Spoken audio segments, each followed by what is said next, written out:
platicar de este libro que tengo aquí. Y bueno, doy gracias a los que están siguiendo la transmisión aquí directamente en la sala de Zoom por redes sociales y los que se encuentran en el auditorio. Bueno, nada más como una breve introducción. El libro pues habla de las generalidades y después habla de la familia, de las organizaciones o de los trabajos y posteriormente habla de la política y al final pues nos da un capítulo final que no voy a hacer spoiler. Y bueno, hay muchas anécdotas acerca de la lectura de este libro. En esta facultad tenemos la Facultad de Derecho, de Criminología y de Ciencias de la Seguridad, e hicimos un recopilado de algunas preguntas que nos enviaron algunos profesores también, el doctor Armando, la doctora Alba por ahí también están. Y bueno, vamos a empezar. La verdad es que es un verdadero placer tenerte aquí con nosotros y bueno, la primera pregunta tendría que ser, aparte de la bienvenida, si fue un poco complicado mantener el rigor científico, pero hacerlo en un lenguaje claro para que todos entendiéramos el libro. Y si nos puedes comentar qué significa el psicópata integrado y la diferencia con este tipo de psicópatas asesinos que estamos acostumbrados a ver en las series. Y bueno, es un libro bueno, ya iremos comentando. Por favor, bienvenido, Vicente. Muchas gracias. La Universidad Autónoma te recibe con los brazos abiertos en este congreso. Adelante, por favor. Muchas gracias. Muchas gracias por su amable invitación. Muy feliz de dirigirme de nuevo al pueblo y a los interesados y estudiantes en México, en este caso en la Universidad de Querétaro. Y bueno, contestando a la primera pregunta, sí, es lo más difícil de todo. Escribir libros científicos o académicos, desde luego, tiene su dificultad, pero hay como un lenguaje estereotipado, ¿no? Un lenguaje muy estructurado que funciona a modo de plantilla y uno asume que lo van a leer colegas suyos. Por consiguiente, pues hay una serie de circunstancias que no necesitan explicarse, hay una serie de sentidos implícitos pues que todo el mundo que comparte, digamos, ese ámbito conoce, ¿no? Esto no ocurre cuando estamos hablando de un libro de divulgación. Un libro de divulgación, aunque obviamente va dirigido a un lector inteligente que está interesado en definitiva, por el conocimiento y por la cultura, pues supone intentar explicar conceptos que son muy complejos, ¿no? Luego la respuesta es sí, exige mucho esfuerzo, hay muchas páginas rotas, muchos capítulos con comienzos falsos que tuve que rehacer. Sí, es lo más difícil de todo, desde luego. Y con respecto a la segunda pregunta, bueno, tal y como explico, la psicopatía es una condición de la personalidad, también se le puede llamar trastorno o patología, esto ya depende un poco de la perspectiva que se tenga al respecto, pero podemos decirlo en términos neutros que es una configuración de la personalidad que se caracteriza porque el sujeto es muy narcisista, tiene un gran sentido de su propia valía, utiliza la manipulación y la mentira, tiene una gran incapacidad para sentir la culpa o el remordimiento, carece de empatía, no asume la responsabilidad de lo que hace y con frecuencia, aunque esto ya depende un poco de su socialización, lleva a cabo comportamientos claramente irresponsables, temerarios, parasitarios de los otros y en los casos que son reconocidos e identificados, pues hay un historial criminal generalmente muy grave. La diferencia con respecto al psicópata criminal es que el psicópata integrado o bien no ha cometido delitos, porque la psicopatía no exige necesariamente la comisión de los crímenes, exige la comisión de actos inmorales, o si se quiere, en un sentido amplio, antisociales, desde la perspectiva de que alguien va en contra de normas, costumbres y reglas. En esa perspectiva podemos utilizar el término antisocial, pero en puridad no exige la comisión de actos criminales. Entonces, un psicópata integrado, repito, es una persona que o bien no ha cometido crímenes, aunque sí actos inmorales o antisociales, o bien los ha cometido pero no ha sido identificado. En la medida en que la sociedad desconozca que es un criminal o que es un psicópata, pues digamos que tiene campo abierto, tiene cancha amplia para llevar a cabo su motivación esencial, que es siempre el control del dominio, es siempre absorber el poder allí donde está. Esto es justamente lo que hace del psicópata un ser muy, muy dañino. sabes que en el libro lo califico como el peor o el mayor enemigo de la humanidad. Esto puede parecer muy dramático, pero realmente si revisamos, que es un poco lo que he pretendido en el libro, su capacidad de actuación desde lo que podemos considerar un rol, vamos a llamarle no prioritario, o un rol no dominante, al que yo llamo el psicópata funcional, hasta personas que tienen un enorme poder en el ámbito de las organizaciones, de las corporaciones o incluso de la política, nos damos cuenta que es efectivamente, por lo menos yo lo veo así, uno de los grandes problemas que tiene la humanidad. Muchas gracias. Nos hablas de cuatro facetas que hay que identificar. ¿Nos puedes platicar un poquito de estas facetas también para que quede más claro? Sí, bueno, básicamente es el modelo Robert Hare, que ha estudiado, como tú sabes, desde prácticamente hace, yo qué sé, probablemente 50 años, porque su primera obra importante fue en el año 78, pero ella llevaba estudiando la psicopatía antes, ¿no? Entonces él ha desarrollado un modelo de la psicopatía donde aparecen cuatro facetas o conjunto de rasgos que tienden a asociarse. La primera faceta y la segunda son las que definen la personalidad psicopática, porque son, cuando se dan de manera conjunta e intensa, son los que definen de manera sustancial el trastorno, que sería la faceta interpersonal, que tiene que ver con el modo en que la persona se relaciona con los otros, y ahí es donde aparece el sentimiento de manipulación, el sentimiento de, mejor dicho, la habilidad de manipulación, el sentimiento de creerse superior a los demás, la mentira continua, en definitiva, un trato hacia el otro ventajista, basado en el dominio de las emociones del otro y con el respaldo de sentirse legitimado para hacer lo que se quiera. Esa sería la faceta primera.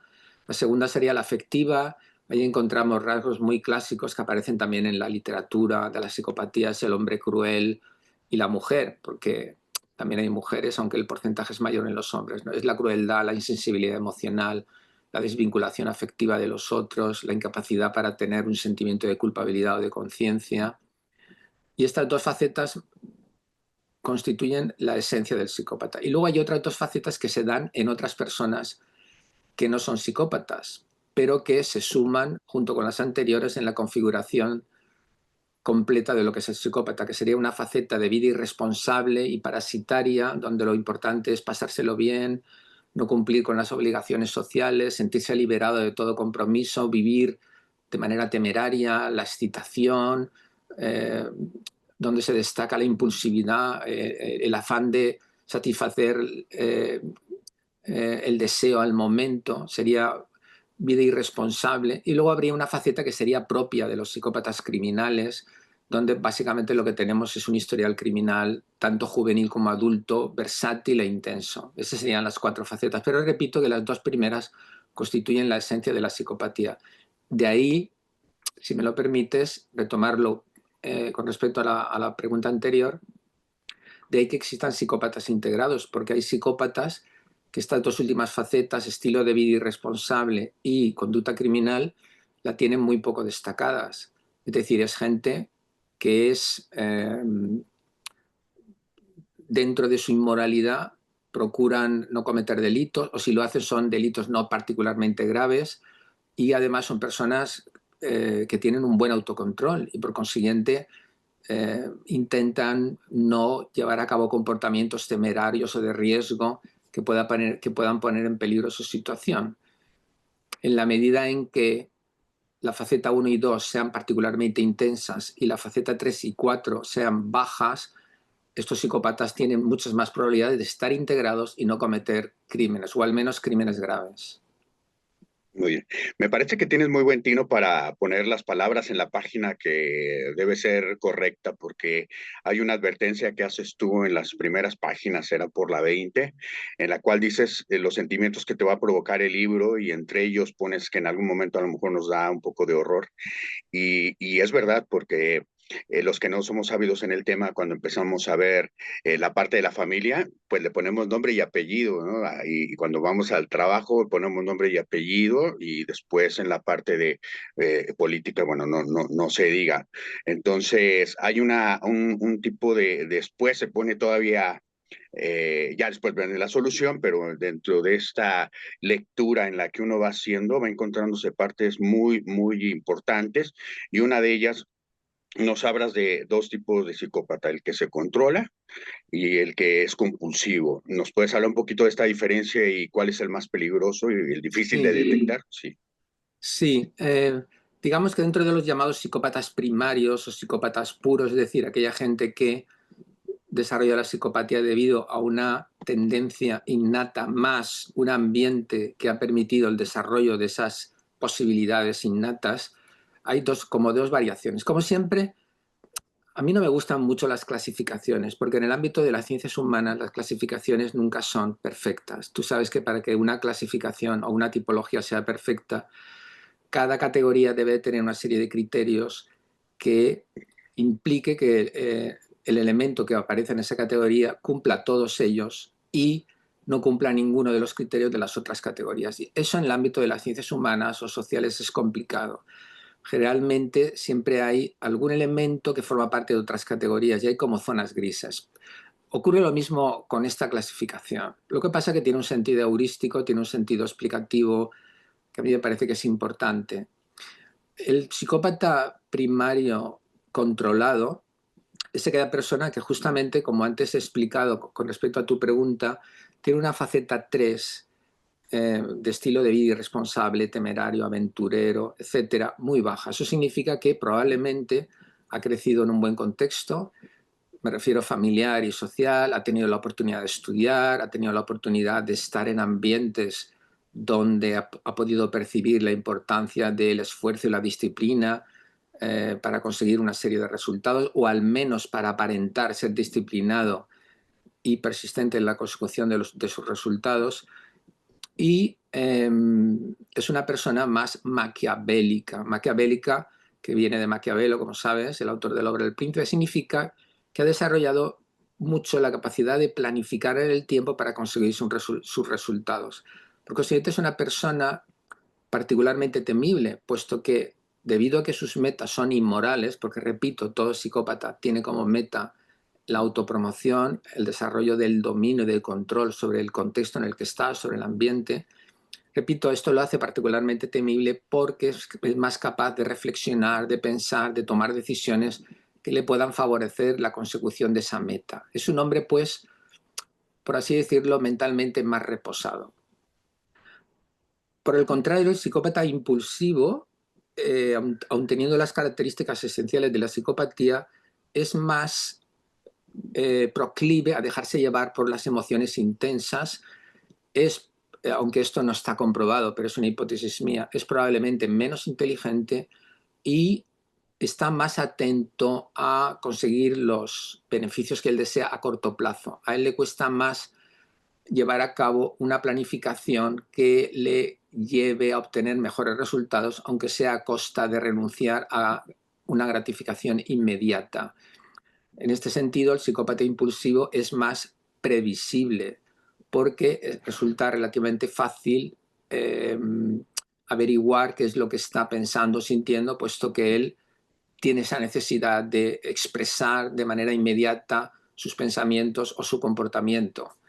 Dicho esto, depende del contexto en el que estén, pues uno puede ser más peligroso que el otro. Es evidente que si estamos hablando de personas que tienen a su cargo un gran poder, pues el psicópata controlado es más peligroso, puesto que puede armar con mayor perfección y con mayor planificación pues su forma de manejar el poder para conseguir sus resultados. Pero, por ejemplo, en contextos ordinarios, lo que podemos denominar la vida corriente, es evidente que un psicópata impulsivo puede ser más peligroso porque puede cometer pues un acto de violencia o un acto particularmente dañino simplemente porque en ese momento emocionalmente lo sienta así, aunque eso le suponga a él un contratiempo grave, pero como no ha planificado, ni ha premeditado, ni ha reflexionado, digamos que tiene más capacidad para hacer el mal, aunque él tenga un resultado negativo, ¿no? Pero si me hablas, para concluir, si me hablas en términos de impacto social a nivel general, yo diría que el psicópata controlado es el más peligroso. Muchas gracias. Nos hablaste ahorita un poquito de la personalidad maquiavélica, pero es un poco complicado para nosotros distinguir, o a veces lo utilizamos como sinónimo o no sabemos bien la precisión entre lo que es un psicópata, un narcisista y un sociópata. Si nos puedes comentar un poquito al respecto. La dimensión de la personalidad maquiavélica, en realidad, eh, es una dimensión de personalidad que lo que mide fundamentalmente es la capacidad para elaborar un plan que tiene resultados nocivos para los demás, entiéndase los demás, una persona, muchas personas o todo un pueblo, sin que sea evidente este hecho, ¿no? Y de ahí que El Príncipe, que es la obra de Maquiavelo de la que deriva este término, pues haya sido durante generaciones el modelo de permanencia de los príncipes para conservar el poder.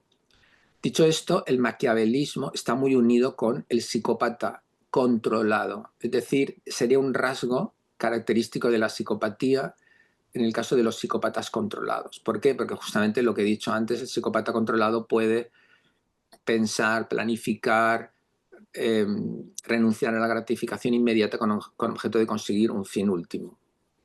La diferencia entre el psicópata y el sociópata en muchos casos no existe, se utilizan como sinónimos, pero hay una tendencia entre los investigadores a utilizar el término sociopatía cuando se estima que la acción psicopática o el comportamiento psicopático es el resultado del ambiente, es decir, haber vivido en un contexto donde se han inhibido los valores morales y se han potenciado los valores psicopáticos. El ejemplo que siempre pongo es el del niño que crece en un cártel o en Europa, en una mafia tradicional. Cualquiera puede imaginarse pues, la película El Padrino para esto, ¿no?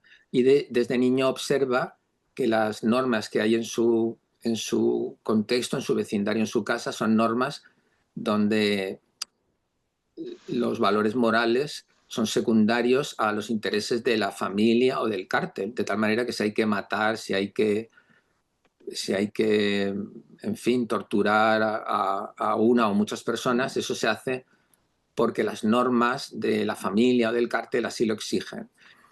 Claro, si un niño crece en ese contexto, salvo que tenga una personalidad innata muy grande por diferentes razones que le repugne llevar a cabo este tipo de hechos, lo más normal es que su identidad se desarrolle en la medida en que el modelo que exponga se asemeje a él o que él se asemeje al modelo que observa, mejor dicho, en su familia, en los adultos, en definitiva, que encaje con el clima moral en el que vive.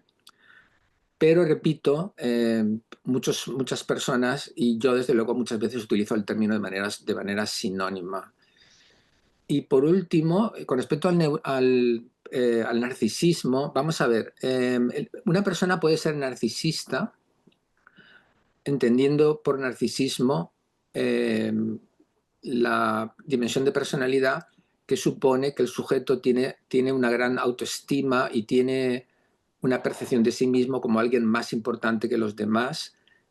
Y en ese sentido, digamos que es una variable continua, es decir, va de gente muy humilde a gente que se considera superior y con derecho a todo.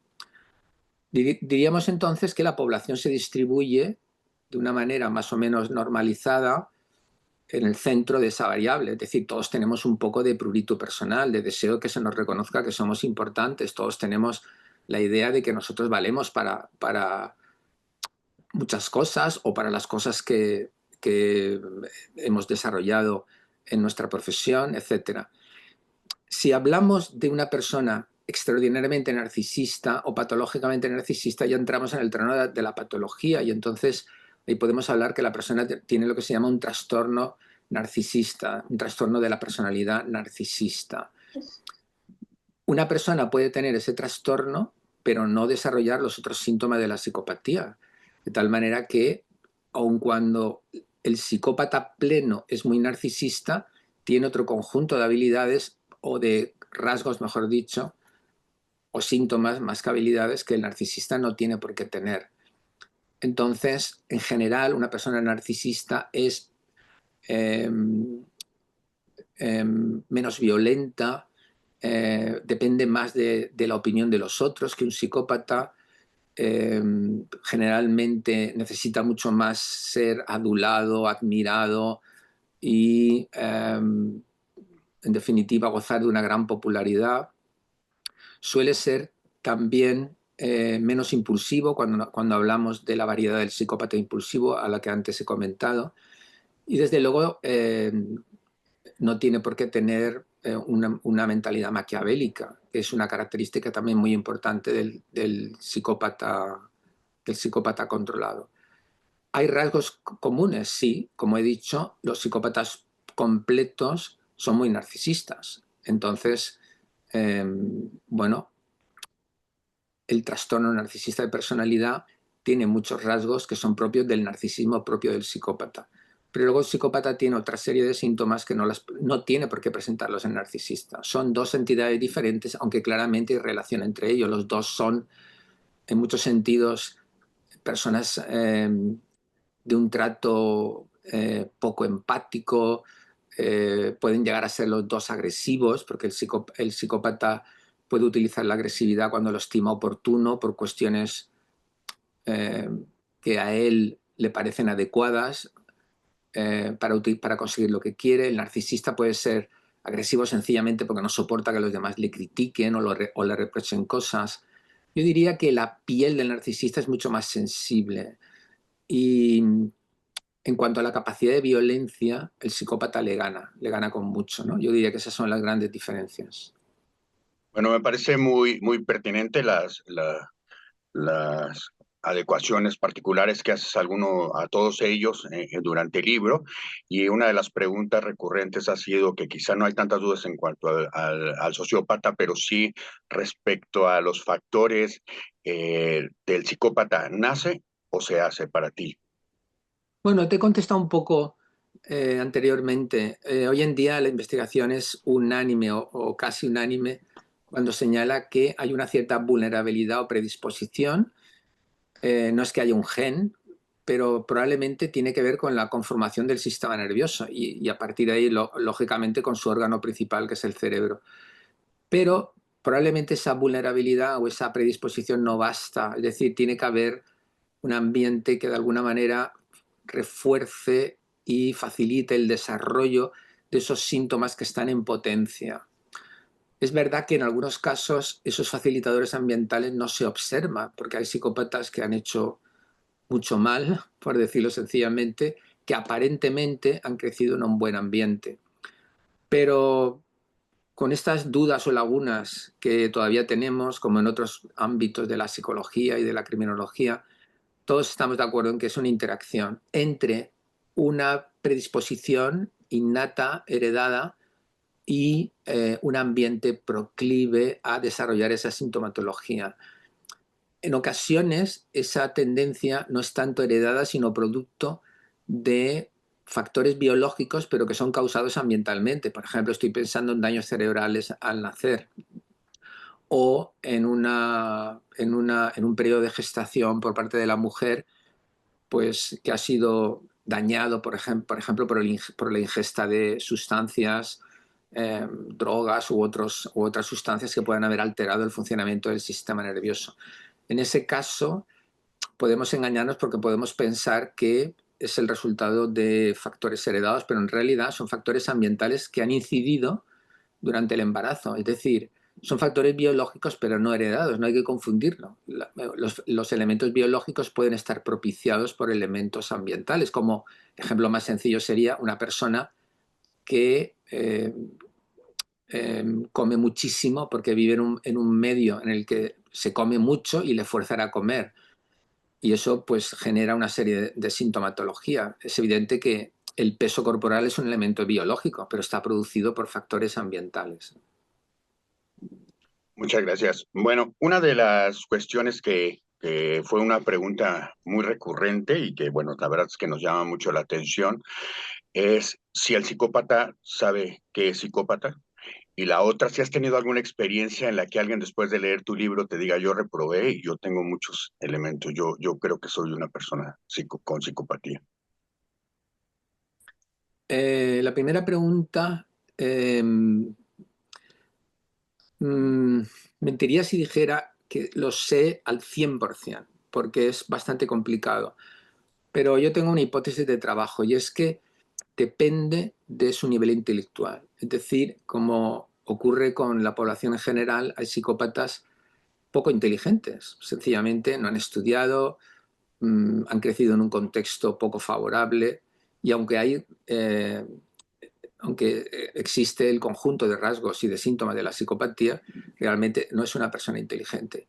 Claro, la inteligencia es importante para lo que llamamos la reflexividad o el pensamiento reflexivo, y ahí se incluye la introspección, es decir, pensar acerca de uno mismo, el pensamiento sobre nuestra propia forma de pensar, el pensamiento sobre nuestra forma de sentir, sobre nuestras actitudes y valores. Entonces, claramente hay psicópatas que no tienen esa capacidad porque no han desarrollado la introspección. Ellos saben que son diferentes porque lo observan, no son personas que vivan aisladas del mundo, lo observan, se dan cuenta que las personas que están a su alrededor reaccionan de un modo determinado frente a determinadas situaciones que son reacciones que él no comparte, que él no ha visto, que él no siente, y él ve esas diferencias. Pero no tiene por qué tener la conciencia, entonces yo soy un psicópata. Y por el contrario, otras personas sí, evidentemente, si tienes esa capacidad de introspección y lees y estás al tanto de lo que es la investigación sobre esto, puedes llegar a pensar que en efecto tú tienes rasgos de psicopatía. Y sí, sí, he conocido a varias personas que me han manifestado que tienen la creencia de que pueden ser psicópatas, efectivamente, sí. Muchas gracias. Hay dos preguntas personales. Una, ¿qué fue lo que despertó en ti para estar hablando de los psicópatas y en este caso de la psicopatía integrada? Si hubo un caso cercano a ti o qué fue lo que despertó este interés. Y Mm. segundo, ¿cuál de los ejemplos que pones en tu libro, cuál fue el que más te impactó a ti después de tener este conocimiento y este bagaje, darle una segunda lectura al caso que a lo mejor conocías, pero ya con estos conocimientos, te impactó más? ¿Cuál fue el que más de tu libro, de los que pones, varios ejemplos? Y también te reconozco que haces ahí una distinción, cuáles son los archivos propios y cuáles son los que has conocido de manera indirecta. Me parece muy importante. Adelante. No recuerdo todas las preguntas. ¿La primera cuál es? Bueno, la primera, ¿qué te motivó para que Ok. escribieras? Si hubo un caso Sobre la cercano a psicopatía ti. integrada. Mira, Sí. lo que me motivó es que mis primeros libros eh, eran digamos, criminalidad en general. Entonces hablaba de personas que habían cometido delitos, porque como has leído mi currículum, mis libros primeros en el ámbito académico tenían que ver con programas de tratamiento, etcétera. Es decir, que mi formación inicial tiene que ver con gente que había cometido delitos. Por supuesto, también había psicópatas, ¿no? Pero a medida que iba trabajando en este ámbito, eh, fui conociendo a gente que, a través de mis conferencias sobre todo, que me explicaban que determinadas personas de su entorno les habían hecho un gran daño. Te voy a poner un ejemplo. Imagínate que voy a dar una conferencia en Madrid o en Barcelona y termina la conferencia y viene una persona y dice, y yo he hablado de la psicopatía, haciendo hincapié en el ámbito de la psicopatía criminal. Pero venía gente y me decía, mire, doctor, muchas de las cosas que usted ha comentado acerca de la psicopatía las he vivido yo, aunque este hombre, o menos frecuentemente esta mujer, nunca ha ido a la cárcel ni ha cometido un crimen. Pero cuando usted ha hablado de que son personas insensibles, moralmente irresponsables, que no tienen sentimiento de culpabilidad, etcétera, usted me ha recordado. Y a partir de ahí, eh, eso empezó a preocuparme, porque eh, yo desde luego había ya leído en mi formación que el psicópata no tiene por qué ser un criminal, pero como mi ámbito era más el ámbito de la delincuencia, no había reparado demasiado. Pero se fueron sucediendo ese tipo de comentarios. Y esa fue la razón por la que ya en el año 2000 publiqué mi primer libro, El psicópata, un camaleón en la sociedad actual, donde ya hablaba del psicópata y ya me ocupaba del psicópata integrado. Ya me ocupaba del psicópata integrado. Es decir, que la psicopatía criminal, para contestar a la pregunta tuya, la psicopatía criminal, en la medida en que tiene aspectos de personalidad que son semejantes al psicópata integrado, me llevó al estudio del psicópata integrado gracias a los lectores y asistentes a mis conferencias. Esa es la primera. Y la segunda pregunta, porque me has hecho tres, que las he olvidado. Sí. ¿La segunda? Bueno, la tercera fue un reconocimiento porque también en tu libro tú dices de manera muy responsable cuáles son los casos que son de tus archivos y cuáles son los que conoces de manera indirecta. Entonces eso me parece una advertencia muy buena y de mucha responsabilidad. Pero la segunda pregunta fue que cuál de los testimonios o casos que citas en tu libro es el que más te ha impactado. O sea, después de tener este conocimiento, lo leíste otra vez y dijiste, este es una maldad, pero absoluta. Sí. Eh, bueno, eh, vamos a ver, en este libro, al hablar del psicópata integrado, no, de mi archivo, no he puesto ningún caso que pudiera ser calificado como de maldad absoluta, porque claro, la maldad absoluta o la maldad total implica con toda probabilidad cometer un acto violento, un acto de gran violencia, ¿verdad? Generalmente un homicidio o una acción sistemática, sádica a lo largo del tiempo. Entonces, en este libro no hay casos particularmente, vamos a llamarles sádicos o violentos, porque precisamente intentaba hacer llegar a los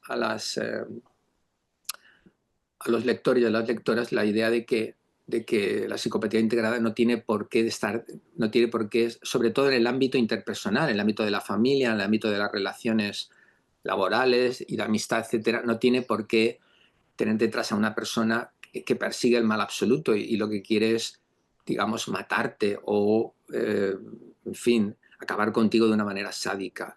Porque eso es lo que yo he estado narrando en otros muchos libros, donde sí que me he ocupado de este tipo de sujetos, ¿verdad? El rastro del asesino, asesinos en serie, etcétera, ¿no? Entonces yo ya había escrito mucho sobre esto. En este libro no. En este libro he escrito casos que obviamente incluyen violencia, incluyen maldad, pero es más sutil, es más psicológica, es más el resultado de la erosión progresiva en el tiempo de la resistencia espiritual de la víctima.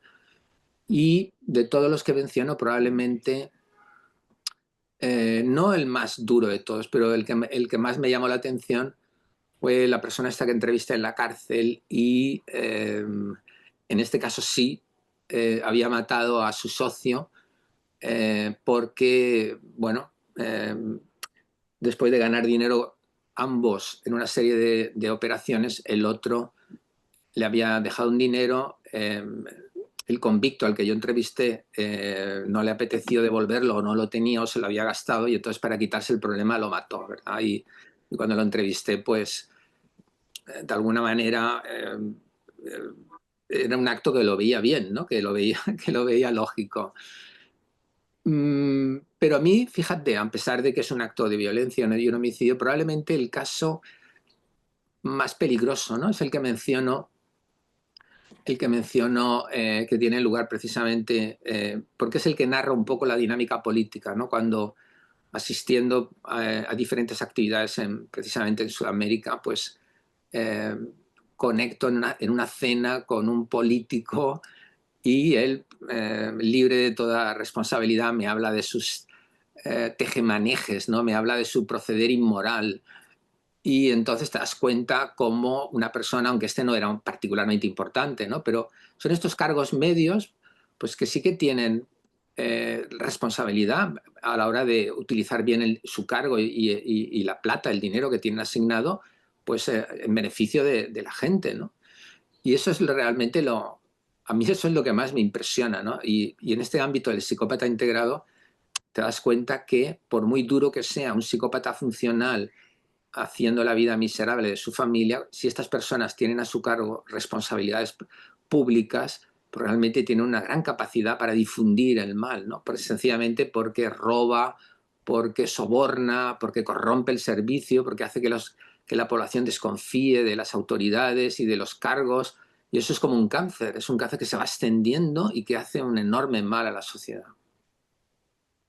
Muchas gracias. Bueno, a mí, yo ya conocía algunos casos de los que tú pones, pero después de leerlo y cómo incide en esto, por ejemplo, el caso del submarino y el libro de Estás conmigo, que son impresionantes. Ya después de ajustar esta parte de la psicopatía en cualquiera de sus Sí. formas y verlo, es una lectura impresionante, ¿no? Del acto de maldad, se me hace muy relevante, la verdad. Sí, lo que pasa es que en el caso del submarino, eh, claro, yo conocí, digamos, a una persona que se había obsesionado con el caso célebre, ¿verdad? De este hombre que mata a una mujer con el pretexto de que le va a enseñar su submarino. Claro, no es un tanto que yo haya trabajado, no era un caso en el que yo, digamos, hubiera conocido directamente, ¿no? Por eso no lo he incluido. Pero desde luego, como caso de maldad clásica, desde luego el caso de este hombre es impresionante, sí. Muy bien. Bueno, hay una parte que tiene que ver con la empatía, las formas de empatía que tú nos manejas y de manera muy precisa de estas tres formas de empatía. Una sería si el psicópata puede tener esta empatía, si tú conoces algún caso en tu experiencia en el que sorpresivamente la persona que tenía psicopatía mostró un grado de empatía o de amor. Bueno, no es lo mismo, ¿eh? O sea, la empatía y el amor no es lo mismo. La empatía, si hablamos de empatía, en el libro distingo entre dos tipos de empatía. La empatía cognitiva, que es la empatía que a ti te permite entender las ideas y las emociones del otro, pero subrayo la palabra entender, no sentir, sino entender. Es decir, yo hablo contigo y yo entiendo lo que tú piensas y puedo entender si tú estás, por ejemplo, triste o estás alegre o estás deprimido, etcétera. Esa empatía la tienen los psicópatas. No todos. Hay psicópatas, sobre todo aquellos que han nacido en contextos marginales, un poco lo que antes he dicho, que no han desarrollado la inteligencia, en definitiva, personas que no se han cultivado, que igual tienen también problemas en este nivel de empatía. Es lo que se llama la empatía cognitiva o superficial. Y desde luego aquí he conocido a muchísimos psicópatas, porque esa empatía cognitiva es necesaria para manipular, para manipular. Los psicópatas que vienen de contextos marginales y poco sofisticados, que no han desarrollado siquiera la empatía cognitiva, son personas particularmente impulsivas y violentas, ¿no? Porque utilizan mucho el dominio y la agresión para conseguir lo que quieren y no entran a métodos más sutiles para lograrlo. Un sicario, por ejemplo, no tiene por qué tener empatía cognitiva, simplemente obedece normas y si tiene que matar a 5, mata a 5, y si mata a 20, mata a 20. No necesita la empatía, porque para su trabajo no lo hace. Lo mismo un criminal avezado, endurecido, que forma parte de una subcultura criminal, tampoco necesita la empatía. Pero desde luego, fuera de esos casos, sí, sí, el psicópata tiene empatía cognitiva, desde luego, porque eso es lo que le permite manipular. Si yo no supiera, si fuera incapaz de leer lo que tú piensas o sientes, yo no sabría qué cosas decir o hacer para manipularte. Porque la manipulación no es sino dirigir de manera subrepticia u oculta el comportamiento y el pensamiento de la otra persona para conseguir unos fines ocultos, unos fines que a mí me benefician y me dan el poder sobre ti. Por eso digo que no es lo mismo que el amor. El amor es el resultado no solo de la empatía, sino del valor del afecto desinteresado, del valor de cuidado. La persona que ama busca el cuidado del bienestar del otro. Entonces la empatía es una condición necesaria pero no suficiente. Y si me preguntas, ¿el psicópata ama en ese sentido? La respuesta es no. El psicópata puede establecer vínculos afectivos interesados, pero no por el bienestar del otro, no por el hecho de que tú quieras colaborar a que la otra persona sea feliz o supere los problemas, que eso básicamente es el amor, ¿no? Sino porque le interesa, es una manera utilitarista y egoísta de tener un lazo afectivo contigo, pero eso no es amor. Ay, qué impresionante lo que comentas.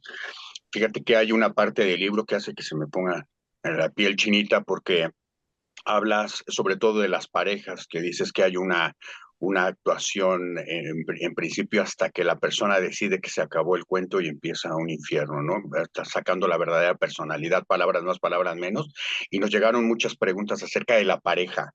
Esto que tú hablas del cuento de hadas, de me convierto en quien tú quieras, ¿nos puedes platicar un poquito de la conquista para el psicópata integrado? Yo creo que este es el quid del asunto, de las preguntas que llegaron. Muchos se enfocaban en esto, ¿eh?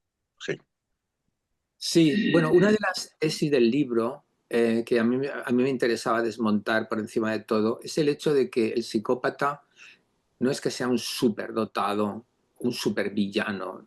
Esto es algo que aparece en las películas, pero por razones dramáticas. Si yo soy un guionista, yo quiero presentar un personaje particularmente bien dotado, particularmente importante, porque eso favorece lo que es la trama y favorece el interés de las personas que están viendo o están leyendo, si hablamos de una novela o de literatura. Pero en la vida real, realmente el psicópata no tiene ningún poder especial. No es que sea alguien más, desde luego, más inteligente que nosotros o que tenga la capacidad de vernos y leernos y entrar en nuestra mente como si fuera Aníbal Lecter, ¿no? Que este hombre sí que es claramente un personaje inventado, ¿no?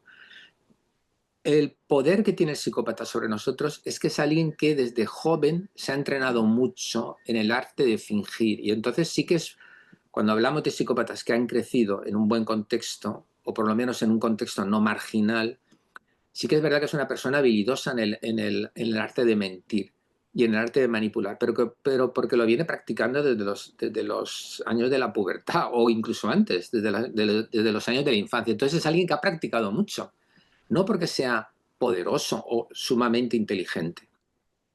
Y debido a que ellos tienen esta visión predatoria, esta visión utilitarista o explotadora del otro, también desde jóvenes se han acostumbrado a observar a las personas y debido a que tienen empatía cognitiva, ver en qué medida estas personas tienen puntos débiles. Y efectivamente en el libro menciona algún trabajo que muestra que los psicópatas tienen una capacidad más desarrollada para detectar la vulnerabilidad o puntos débiles de la persona. ¿Qué significa eso? Significa que ya que mi fin es explotarte, yo cuando me relaciono contigo estoy buscando esos puntos débiles. Por ejemplo, observo que eres una persona que tienes un sentimiento de soledad y estás triste por eso, bueno, pues entonces mentalmente lo anoto. Esta persona está sola y necesita gente con la que poder tener una relación o que le alivie de esta soledad. Otra persona, por ejemplo, es particularmente ambiciosa y lo que quiere es ganar dinero rápido. Bueno, pues lo anoto. Quizá puedo preparar algún tipo de trampa o de argucia para conseguir que me dé dinero, prometiéndole un dinero rápido o prometiéndole un negocio rápido, etcétera, etcétera, etcétera. Entonces, en eso es bueno el psicópata, en esa capacidad para detectar la vulnerabilidad del otro y en el hecho de que ha practicado mucho. Pero eso no significa que, repito, sean más inteligentes o más listos que nosotros. De ahí la importancia, yo comento en el libro, de explicar lo que es la psicopatía, porque si la gente supiera lo que es psicopatía, habría dado un gran paso precisamente para detectar ese tipo de cosas, para estar alerta cuando la intuición te avise de que esta persona está, por ejemplo, en lo que tú has dicho, siendo extraordinariamente, digamos, agradable con una serie de halagos o de cumplimentaciones o de comentarios que probablemente se salen de lo normal.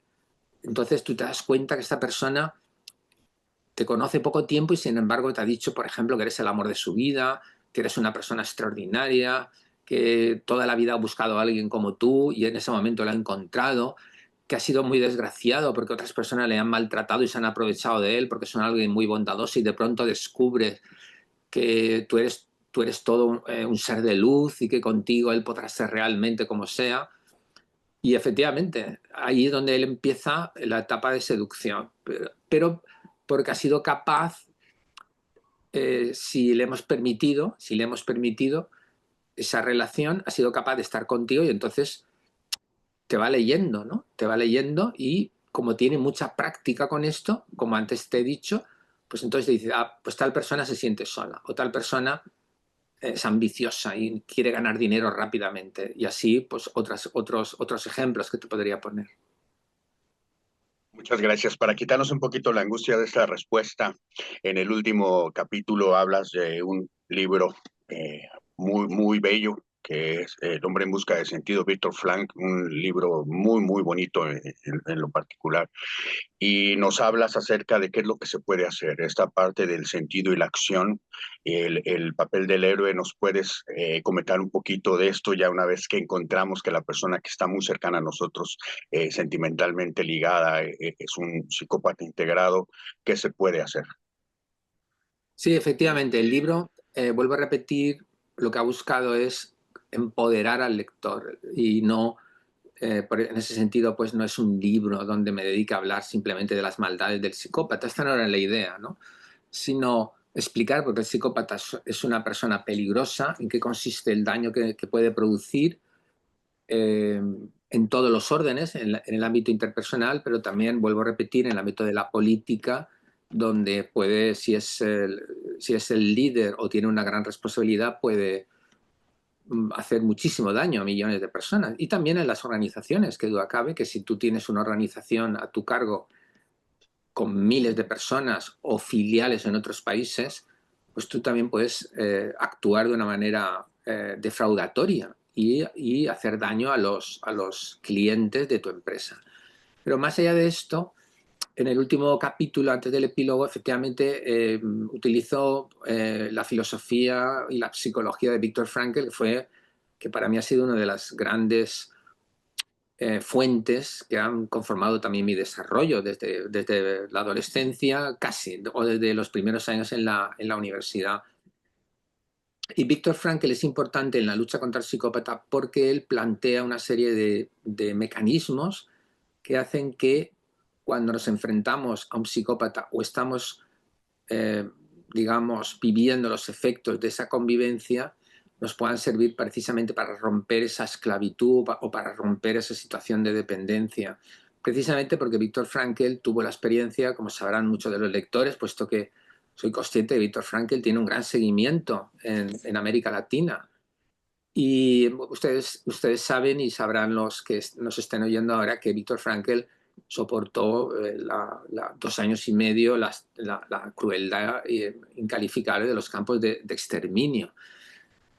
Entonces él, que vio el horror en su sentido más pleno y intenso durante esos años ya de cautiverio y poco después, se dio cuenta que frente a las situaciones de mayor angustia, de mayor violencia, de mayor destrucción, toda su familia, como sabrás, recordarás, había muerto su padre, había muerto su madre, había muerto su mujer, también un tío suyo.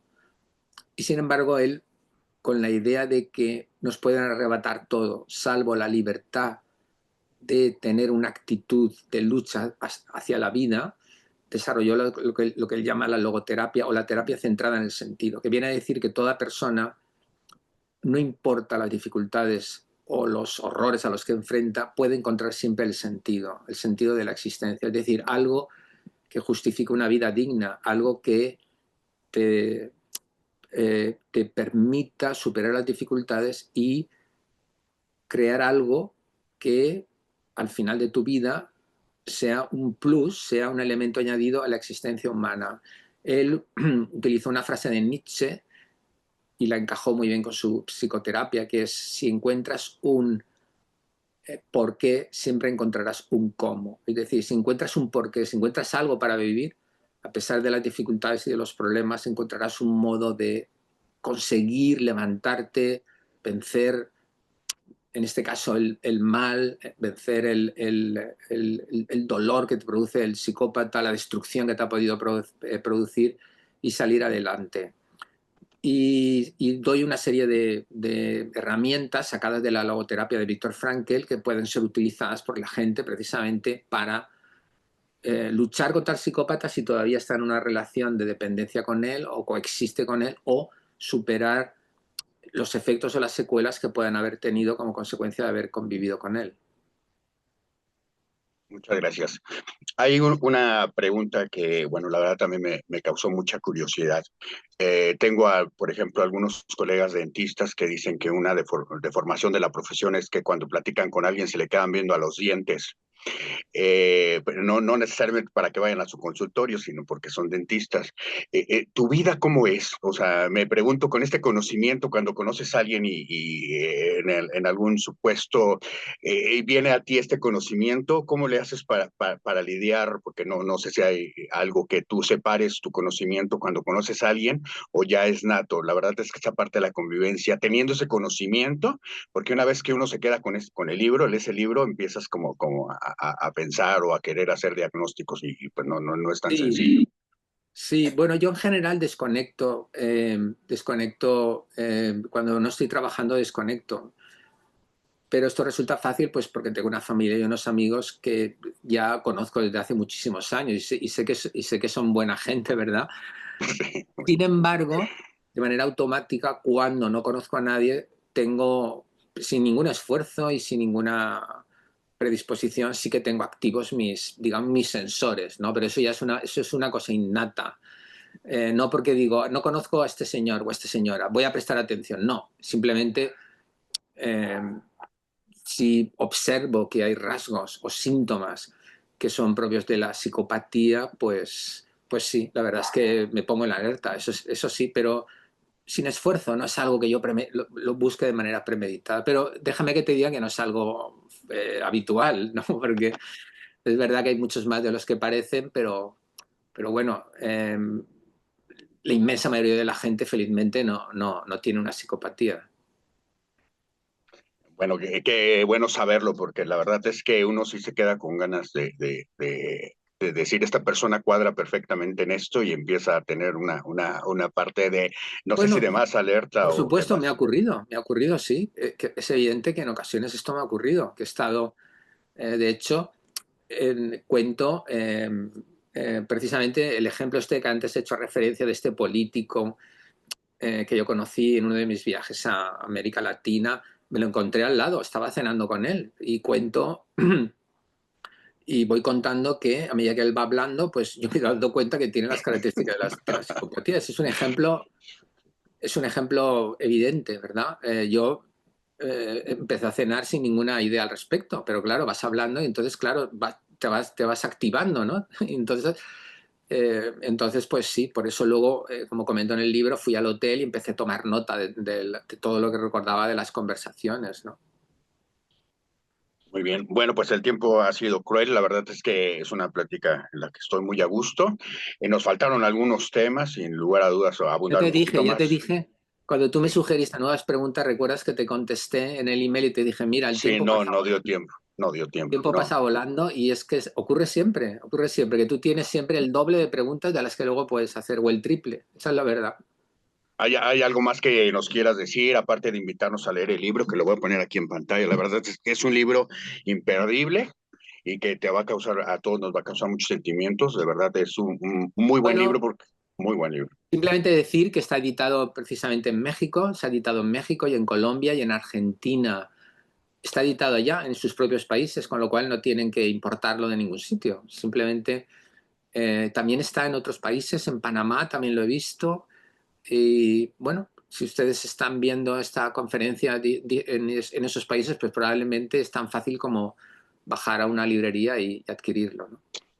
Y nada más, muchas gracias por esta oportunidad y nada, deseo que siga también este evento como ha ido hasta ahora y un saludo muy cordial a todos mis lectores y asistentes a este congreso desde aquí, desde Valencia, España.